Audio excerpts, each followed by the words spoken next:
El día de hoy vengo a plantear un dilema ético. ¿Qué pasa cuando el gobierno de un país actúa en contra de los intereses y los derechos fundamentales de las generaciones futuras? Para responder a esta pregunta, vamos a ponernos en contexto de lo que está sucediendo en México. El pasado 16 de mayo de 2020, la Secretaría de Energía, o la CENER, publicó en el Diario Oficial de la Federación un documento con el título Acuerdo por el que se emite la política de confiabilidad, seguridad, continuidad y calidad en el sistema eléctrico nacional, en el que se plantea la nueva política energética del país. De acuerdo con la CENER, la generación intermitente de las centrales eólicas y solares afecta a la confiabilidad del sistema eléctrico nacional. Con este argumento, el documento limita la generación de energía limpia, abriendo más paso al uso de combustibles fósiles como fuente principal de energía del país y especialmente al carbón. Analizaremos este problema en tres partes. Uno, los argumentos a favor de la CENER. Dos, los argumentos en contra de la CENER. Y tres, las consecuencias que genera esta política para las generaciones futuras. Comencemos con los argumentos a favor de la CENER. Indudablemente, incorporar energías alternas de manera masiva a cualquier país le representa nuevos retos y amenazas. Para entender estos retos tenemos que comprender que la energía eléctrica se tiene que consumir en el momento en el que se produce porque no contamos con la tecnología para almacenarla de manera masiva. Hay dos tipos de plantas eléctricas. Las primeras se llaman de sustento base, que por lo general queman combustibles fósiles para producir energía de manera continua. Y las otras se les llaman intermitentes, que ahí entran las solares y las eólicas, que a veces pueden producir mucha energía, a veces menos y a veces nada.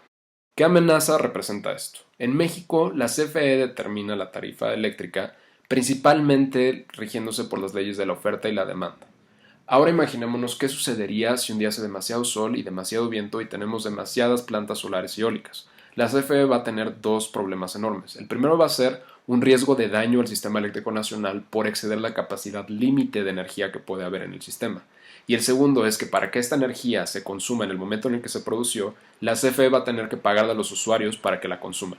Pero esto no va a pasar, dirían ustedes. Déjenme decirles que esto ya sucedió. De acuerdo con un artículo de The Economist, el 16 de junio de 2013 se produjo esta misma situación en Alemania, lo cual causó la pérdida económica de 500.000 euros.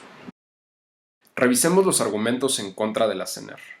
A pesar de estos retos y amenazas, existe evidencia científica contundente de que una política energética basada en combustibles fósiles es la peor alternativa para la economía, para la sociedad y para el medio ambiente. Económicamente, las plantas de energías renovables se han vuelto drásticamente más rentables y competitivas, incluso frente a los bajos precios de los combustibles fósiles. Pero además, la eliminación de la subasta energética, el desarrollo de la refinería de Dos Bocas y esta política le ha costado a este sexenio un programa exitoso de energías renovables, que de acuerdo con Forbes, representaba una inversión en el país de cerca de 6.000 millones de dólares, además de quitar a México del mapa como un país atractivo para la inversión extranjera.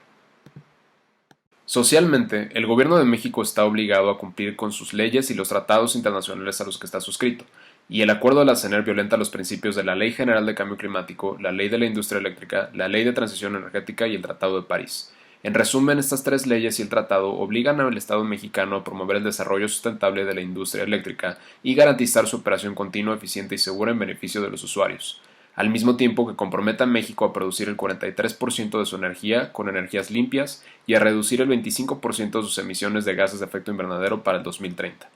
Esto presenta un problema social de gravedad mayúscula, debido a que el gobierno de México está violando sus propias leyes con esta política.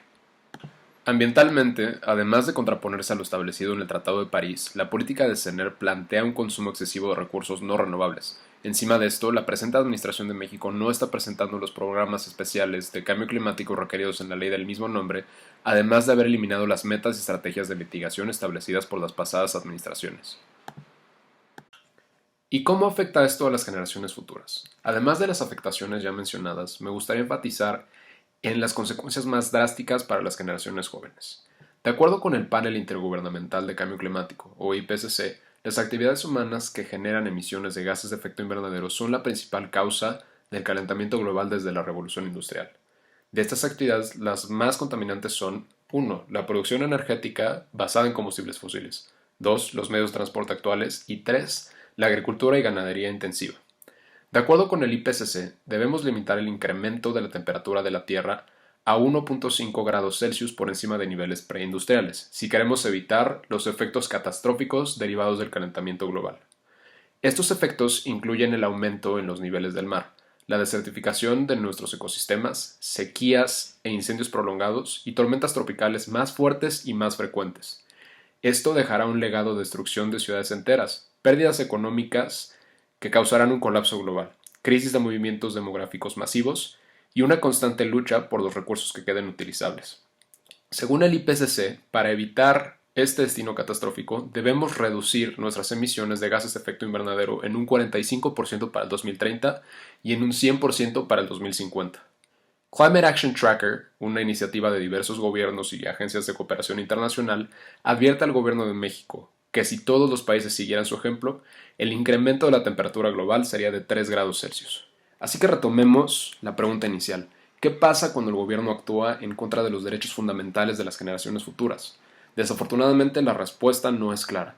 A pesar de que miles de mexicanos se han pronunciado en contra de esta política, ha habido respuesta prácticamente nula. Por ahora, 6 juicios de amparo han frenado pero no detenido esta política energética. Y ante esta situación exhorto a que quien vea este video se plantee la misma pregunta. Este es un caso que requiere un cuestionamiento profundo de la ética personal y profesional de todos los actores involucrados, que también incluyen al gobierno. A pesar de que en un principio se quisieran evitar algunos riesgos, estoy profundamente convencido de que esta política viola los principios de la beneficencia y de la responsabilidad, ya que al poner los argumentos en una balanza se puede ver que las consecuencias negativas son mucho peores que las positivas. Por esto concluyo esta reflexión invitando a que cuestionemos la ética de nuestros gobiernos, pero que en un futuro también hagamos propuestas que encaminen a hacer inversiones más sensatas que prevengan riesgos aún más grandes para la humanidad. Muchas gracias.